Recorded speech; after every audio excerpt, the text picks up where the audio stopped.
Ever since my interview with Emma last week about his Puffin deck from Calling Kansas City, I've been playing the deck, and honestly, guys, it's the truth. I gotta say, this deck is really solid.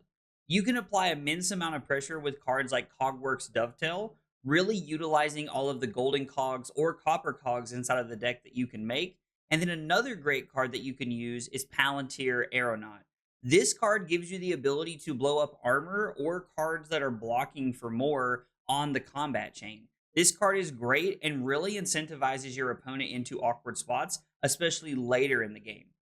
But the best part about this aggro deck is that we can also block well while we're applying pressure. Cards like Golden Skywarden give us the ability to blow up golden cogs, generate gold, and then block for extra value.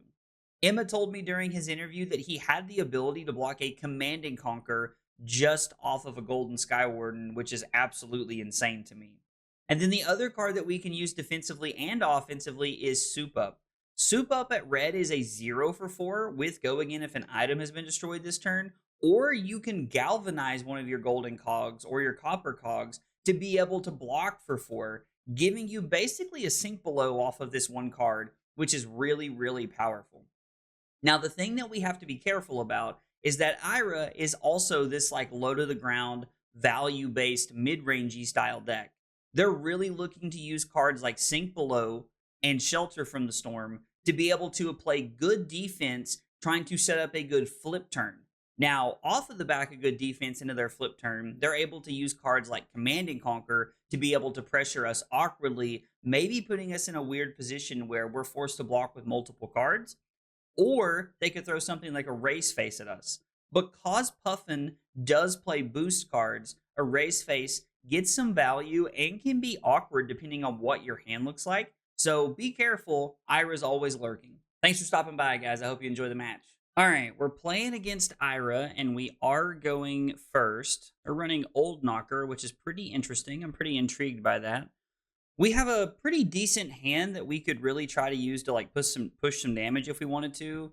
There honestly might be a world where we just want to put the cog in play, and then we could arsenal the 0 to 60, I think. I think that would be a perfectly fine play because it sets up a little bit, and we're kind of forcing our opponent to make an early decision here. Plus, we could always galvanize the Soup Up if we needed to. I really like the idea of being able to stick our opponent here. Just kind of like being able to like stick them with their hand and like hoping their hand doesn't do too many broken things.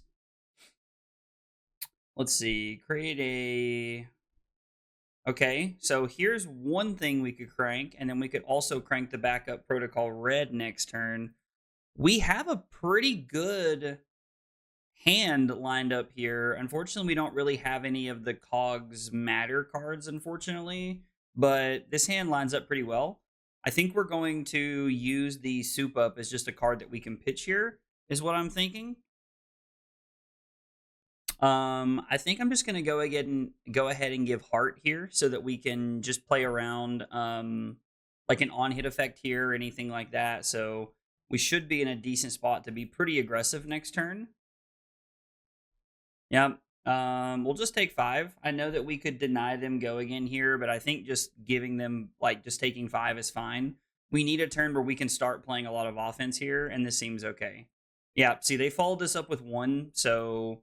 Like, honestly, we just agreed to give them Go Again to take 1 more damage, which I'm okay with. Like, this is perfectly fine with me. I just have to make sure that we play this turn out correctly. That's going to be the biggest part here. We do want to remove a counter from this and leave it in play. On up to 2 cogs you control. So we're going to play Cogwerx Workshop. It's going to make a golden cog for us. We are going to crank it. And we'll choose both of our cogs to put counters on here. And then I guess we'll go ahead and lead on the backup protocol here. Because this is our second item we're going to crank, it's actually going to put us in a pretty good spot to draw an extra card here. We might just arsenal it. We could draw into something very aggressive. And we could just like let the backup protocol go. Like if we were to draw into something like Palantir Aeronought, we would probably just get aggressive with it. Another Copper Cog's actually a pretty good card to arsenal, in my opinion. So we're going to lead by going 4, go again. This ends up being a pretty good turn. This is just going to be 4, 8, 12, 15. And we get to arsenal a card. So ends up being pretty good for us here. We do have to boost a little bit. So we have to like run some cards out of our deck, which is okay. It's not the end of the world. We're going to break the combat chain here. We're going to activate Backup Protocol Red. We're going to return the 0 to 60. We're going to play the 0 to 60. It's going to come in for 4, go again. Fortunately, boosted a couple of blues here, so not really hurting the damage output from our hand here. Back-to-back defense reaction is pretty good, although Ira is a fairly mid-rangey style deck, so this is not super surprising. And then it's going to be... Oh, just kidding. We do want to boost that. I thought normally we had to pass for some reason there. Hitting the Aeronought off the top is not great. That is less than ideal for us, but that's okay. All right, so this comes in 4/4. And then we're going to attack with the Spitfire. And when it attacks, we will tap this Cog to be able to come in for 3. So just able to output a 15-point turn. We were able to take 2 cards from Ira and still push 7 damage. And we're going to arsenal the Copper Cog and set up for next turn, putting ourselves in a pretty good spot. This hand feels really, really powerful. We get to play Cog from Arsenal. We get to play Cog from Arsenal. Yeah, this is pretty good. I like this hand quite a bit. I hate to give up the value on... Is there any world I'm supposed to block with the Throttle and then maybe not use our hero ability? I feel like this is fine. I feel like we can just say no blocks here and take 4. We're basically agreeing to take 5 in this capacity, but I think this is okay. Command and Conquer for 8 would be pretty obnoxious. Humble for 8. Humble for 8 is pretty good. So we're not able to draw a card if we're going to let this hit. So I think what we can do is we can block 3 with the Throttle. We can put a Copper Cog into play from Arsenal. We can crank it. We can come in for 4, and then we can throw the Aeronaut to try and really get some damage pushed through here. Because I don't think taking 8 is correct. So I think that just blocking like this is fine. We could also block with the Tinker Rings, and then we have it face up. We don't have to play the Copper Cog from Arsenal, which could just like set us up for a better 5-card hand next turn. So maybe we're supposed to leave this in Arsenal, and then we'll have 2 cogs coming into this turn. Yeah, I think this is fine. We can take 3 and lose our hero text. Not the end of the world. We are chewing through quite a bit of our equipment here pretty quickly, but our Ira opponent has done a good job of being able to block efficiently and playing very aggressively here. So hopefully we're going to try and get to like flip that narrative on its head this turn cycle. Yes, we have to select this for each one. So we're going to go ahead and put this into play. This is going to be Zipper Hit for 4 go again. Hitting a Cogwerx Zeppelin is less than ideal, but there's going to be a few reds you're going to boost away every single game. That's just kind of how the deck plays out. All right, and then it's going to be Palantir Aeronought. And we're going to force them to block with a piece of equipment, at least a piece of equipment. There is a consideration here to... I think we're supposed to... So I think right here, I think we're supposed to activate this twice. And if they want to take 6 and fall to 26, I actually just think I'm okay with this, because I want to save the ability for a D-React. I was like, I guess they're taking 7. I think I'm okay with this. It's not super ideal. I would like to be able to like get value out of it, but I think it's okay. This hand's pretty good. We're just going to... We could block with the soup up.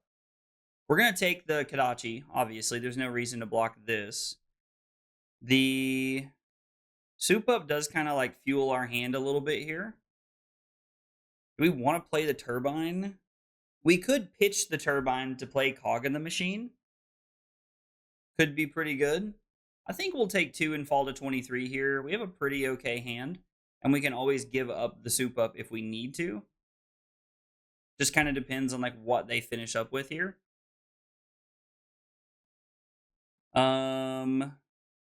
Them banish an attack action from their arsenal, so this is fine.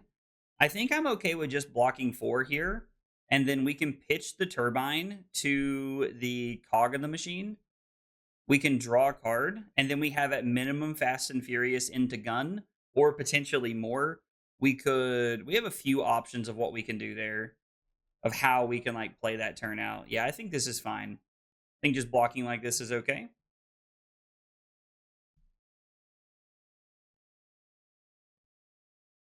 And then we'll just take 1, go to 22. They know that we have the Copper Cog, and they drew off a Mask of Momentum. Not that Mask of Momentum really matters. Like, Mask of Momentum doesn't have go. They don't have go again here, so it's just they get to decide between what they want to arsenal, I guess. Yeah, let's leave this in play. I think this is fine. And then we'll just go ahead and play. I think we'll just go ahead and play the Cog in the machine. I think this is fine. Yeah, we'll go ahead and crank both of these for some action points here. I think this is fine. And then, yeah, I guess we'll just go ahead and tap a Copper Cog. I don't really think there's anything insane we're going to draw off the top of the deck, so keeping this in the deck is fine. Just in case. I highly doubt it's going to come down to a fatigue-style game, but just in case it does. And then it's going to be 4.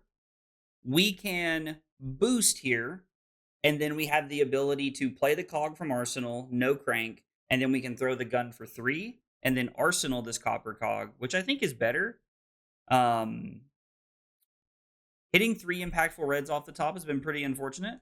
I would have much rather have drawn the Dovetail in that situation. So we're able to push 1. We're going to play the Copper Cog here. We do have to break the combat chain. We are not going to crank the Copper Cog, and then we're going to go ahead and come in. We'll just go ahead and tap one of these, and we'll go ahead and come in for 3 here. Our opponent blocks 3, and now we have another Copper Cog in Arsenal. We have yet to really find a turn where I felt like unicycling would be good enough. Golden Skywarden is absolutely insane. It's a lot of value here, I feel like. So we get to block with Skywarden. We get to give up a Copper Cog, and then...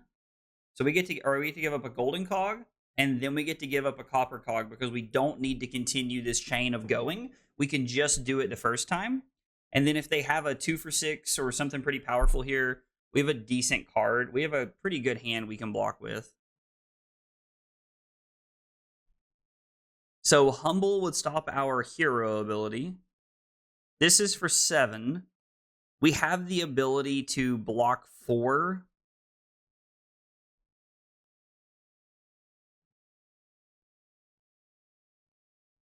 So I think we're just going to give up the Warden, and we're going to go ahead and give up... I think we're going to give up the Warden, and we're going to go ahead and give up the Soup Up here. Maybe keeping the blue to be able to draw like a 2-cost attack is pretty good off the top here. Emma did say in his video that he would much prefer to give up. To just go ahead and give up. Or he's planning to draw 2-cost attacks off the top of the deck.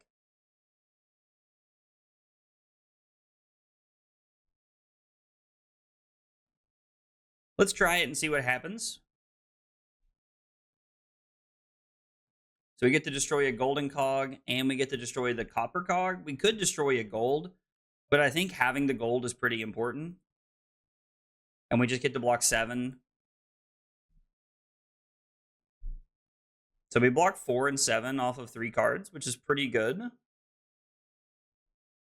So we're going to activate Puffin. We will crank this. We'll then play the Copper Cog from Arsenal. We will crank this as well. Activate Puffin to draw a card. And we draw into a 0 to 60. So we get to go 4 going in, 2 going in, into 3. That's not bad. There is a world where we could just throw the soup up. We could throw soup up and the Spitfire, and then we could arsenal the 0 to 60, but I think this is fine. This is going to be 2 go again, because we did lose a cog at the beginning of the turn. Blocking with Pouncing Paws.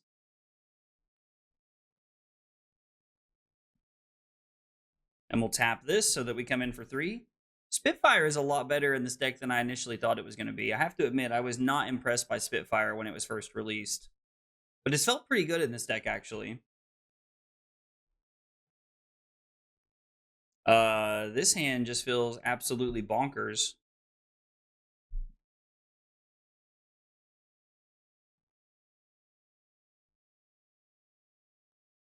We can make a cog, make a gold, and draw a card, and then it's 6-4 and like a bajillion here. Wow. This hand's very good. So we're just going to go ahead and block with Unicycle, I think, so that we can just plan to... We can use the Unicycle if we need to, because we'll have 2 cogs. And then also we've saved our Polly for when we needed it. So now we put ourselves in a situation where Polly is going to do some work. Now, they might have a dual threat turn this turn, which would be pretty bad. Don't really want to see a dual threat here. This is for 3. I'm okay with this. We're just going to go to 19. We're going to have to take quite a bit of damage here, but we're going to get very aggressive.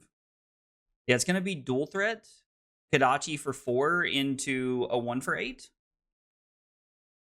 Yeah, we'll fall to 15. Curious to see what else they have. Okay, so cut through, so it's 7 go again.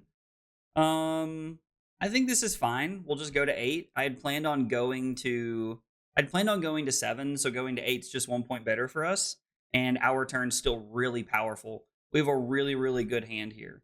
We do want to keep this in play. We're going to activate Puffin. We will crank. We're going to activate Polly. We will crank.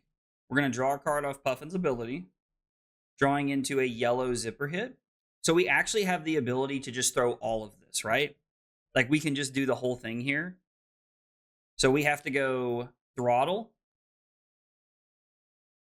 For 6 go again. I think this is the kind of hands that Emma was talking about just being broken. Because this hand, we had 4 cards to start. It is 6, 4, 4, 3 at the end, and then 7 go again, I think. So this hand is bananas. Like, I don't know many decks that could like hang on to a hand like this. This hand's gross. We're going to activate Teklo Foundry Heart. So we're going to have 2 extra resources. This is going to be 4 go again. I think we're also okay just using Unicycle here, right? I mean, I guess technically if they block this for 8 at the end, we're in a situation where we no longer have the ability to let it hit, untap all of our cogs, and come in for 3 off of the gun. So that is something we have to be a little aware of, but ultimately, I think like this is fine. Like, if they're willing to give their last 3 cards, or even 2 cards in mask here, I'm okay with that. Yep. And then they're going to... Yeah, this is just destroy this, untap a cog. Cogwerx Dovetail. This is going to be for 5. Choose a reaction. Okay. So we're going to give this go again.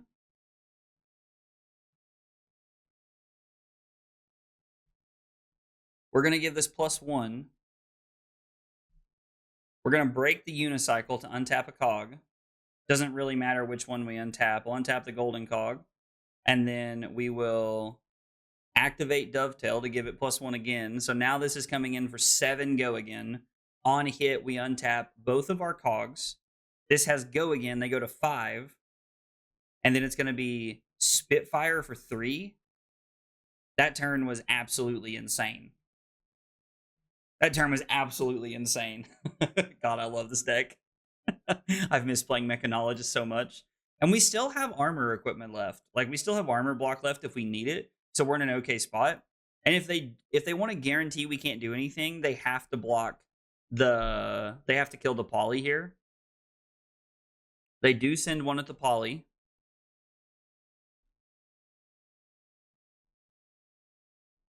This hand is not, I mean, actually this hand's pretty good, right? So right now our hand is 4 go again because we're losing an item, into 2 go again, which both are lethal, into 6.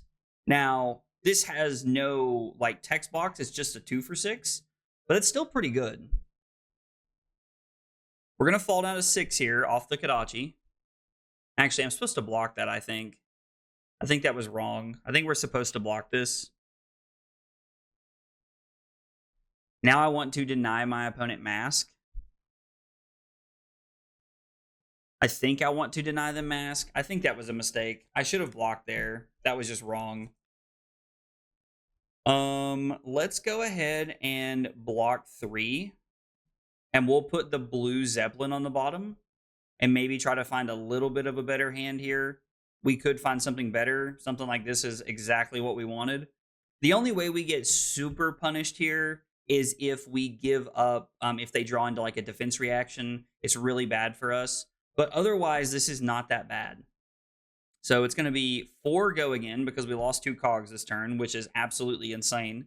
I love that red Soup Up blocks for 4 and attacks for 4. This card's so good. We might just win here. Drawing into that red Throttle might be exactly what we needed to see to win the game, to be honest. Because this is 6 go again, and then we're going to break the chain, activate Heart, and come in for 6 again, which is crazy. Seeing how our opponent wants to block here. With them being at 2, they do not have a lot of breathing room left. Okay, so they're going to give us a defense reaction. So they did draw the Fate Foreseen, which means if we had blocked with Crown on the second Kadachi, we would be in such a better spot. We're going to break the combat chain. And then it's going to be activate Heart. We get rid of a blue and a red, and then we come in for 6. They're forced to give us at least 2 cards. At least 2 cards. And then if we have a playable hand, we should be in a pretty good spot. I suppose there's always a world where like we could brick and like we could be in a bad spot, but as long as our hand's playable, we're okay. So this hand's fine. This is 5, 5, and 4. The on-hit effects don't really matter here because, you know, they're at 1. This getting 2 cards. We're going to break the combat chain. We're going to activate Heart. We are churning through our deck very, very quickly. Hitting Fast and the Furious is pretty cool, but it doesn't help us here. Yep. And then we're going to refresh. I don't want to skip through my turn on accident here.